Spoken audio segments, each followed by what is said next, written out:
It was super evident that we were missing Marc Casado last night against Atletico Madrid in those transitions that we struggle with. Now, I'm not pulling on Frenkie de Jong at all. In fact, he did great to stop 2 or 3 of those transitions. But they are not defensively sound as a Marc Casado because Frenkie and Pedri wants to drive up the pitch. But as always, guys, please do subscribe to the channel. It's going to help us a lot to get this family to grow bigger. We're going to look at some of the tactics and the tactical battle that went on between Hansi Flick and Diego Simeone. Let's start the video. Before we start analyzing any tactics, it's important to know that Atletico literally came here to do one thing, to counter Barcelona's press in such a way that if we would press, they would go to the fullback and then literally get up the pitch that way. Now, Koundé did do a good job of blocking this, but otherwise Atletico would simply just go long. They didn't even look to play the second ball, maybe get Alvarez, knock it down and get Griezmann in behind. They literally tried to get in behind. And Hansi Flick really didn't do anything to stop this. Even up until the fourth goal, Barcelona was still deploying a high line, which is very frustrating to watch at times. I think it's a good thing that Ferran Torres started ahead of Lewandowski because the pressure that he put up front was very good for Barcelona, and I think Lewandowski would have allowed Atletico to play out from the back. But like I said, Atletico just wanted to kick this ball long and try to get in behind Barcelona's defense. That's the only thing. They didn't have second ball plays where they want to get the second ball or win the second ball, right? But Koundé, like I said, did good to actually shut down this fullback in order to stop him from receiving the ball and then go long. So Flick did try to do this, right? But like I said, they just wanted to get in behind, and luckily Szczesny was very well positioned most of the time in order to cut out these balls, right? Sweeper keeper stuff, which is what I like. But in the build-up play, Atletico defended in a mid to low block against Barcelona in a 4-4-2 situation where they would look for Alvarez and Griezmann to mark Pedri and Frenkie de Jong. But that just allowed Cubarsí to receive the ball in these regions where Barcelona would go out. But I have to commend the work of Gallagher and Simeone because they did extremely well, as whenever Koundé or Balde would receive the ball, they would be easily on them, while at the same time pressing them from an angle, meaning the ball cannot be going centrally for Barcelona.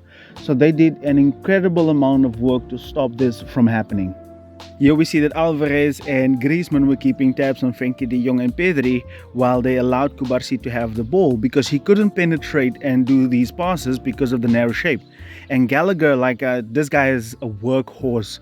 Like, he's like a Bernardo Silva. He's a Rolls Royce of a player, but without the PR, you don't see people talking about him at all. However, FC Barcelona and Hansi Flick had a really easy time to prevent this marking of Pedri and Frenkie to happen, right? Because Pedri would simply just go a little bit higher next to Dani Olmo, whereas Frenkie de Jong would simply just drop in between the center backs in order to receive the ball over here.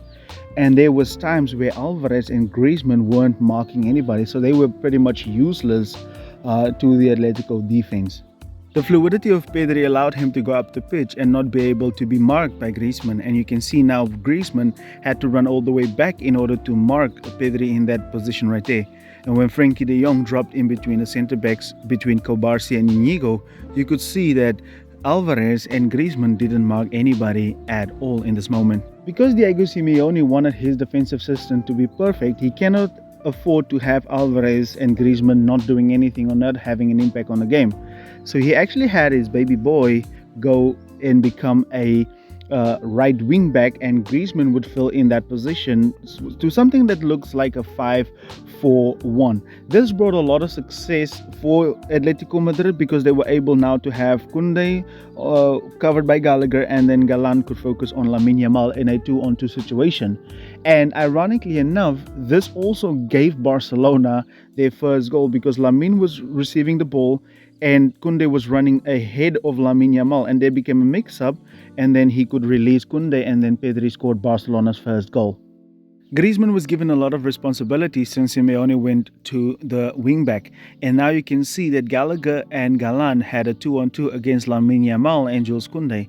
However, the mix-up happened, and Barcelona was right back into this game with Lamine giving the ball to Koundé, and Koundé crossing it to Pedri, and Pedri makes it 2-1.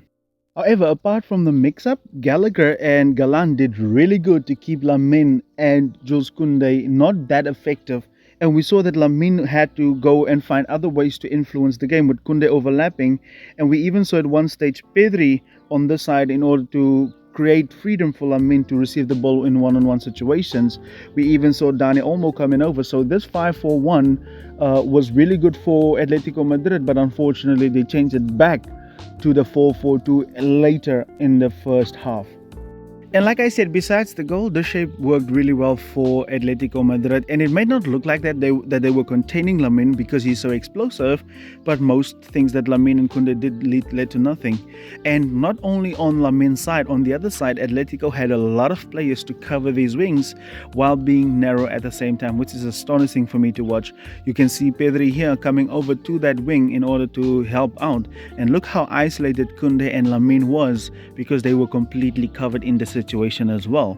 We saw Dani Olmo also coming over, but Gallagher had him covered because Koundé had to be deep when Olmo went up. So it was really good tactics until they changed it. The mistake that Diego Simeone made, that he reverted to a 4-2-3-1 or whatever that looked like in order to put more pressure on Balde and Koundé, right?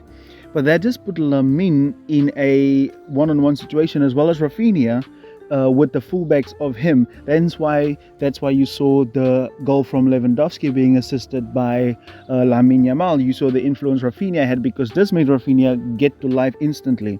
And to isolate them even more, I don't know if you guys noticed, we show an extremely narrow build-up from Barcelona at the start of the second half.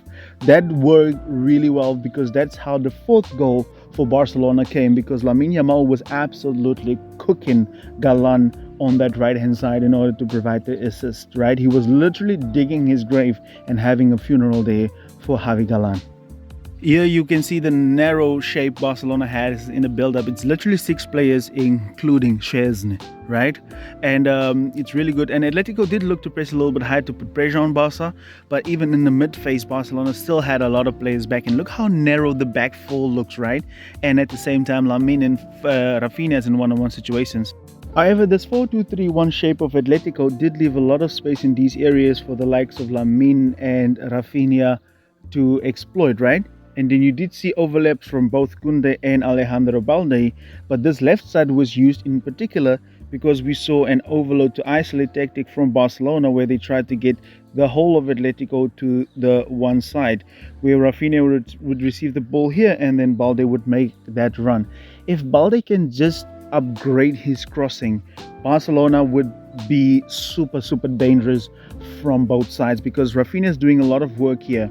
And we did see the false 9 position from Ferran Torres as well, where the likes of Pedri, Dani Olmo and Rafinha would also run ahead of him, right? So there's a lot going on for Barcelona. It's only the defense that was the problem in this game right here. Rafinha receives the ball in these areas where the double pivot leaves the space, in the half space, where Balde would then choose his moments on when he wants to go forward in the situation, right?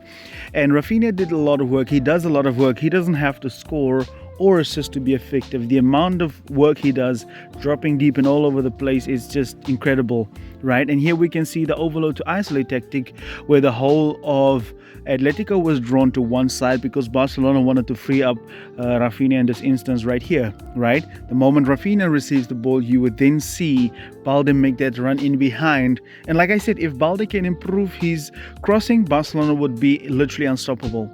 And Ferran Torres, surprisingly, he was very quiet, and I just want to knock him out. You finally get a start and then you don't perform, so maybe he's used to the bench, I think. However, I do feel like this is a game where Casado should have started, and I think Flink has learned that because of the transitions, especially towards the end. I genuinely thought that he was going to bring him on because of that, right? Without throwing shade at Frankie, I honestly believe Casado should have started, and I genuinely believe as well that a lot of you guys would agree with me. In fact, let me know what you think. Was Casado supposed to start over Frankie in this game?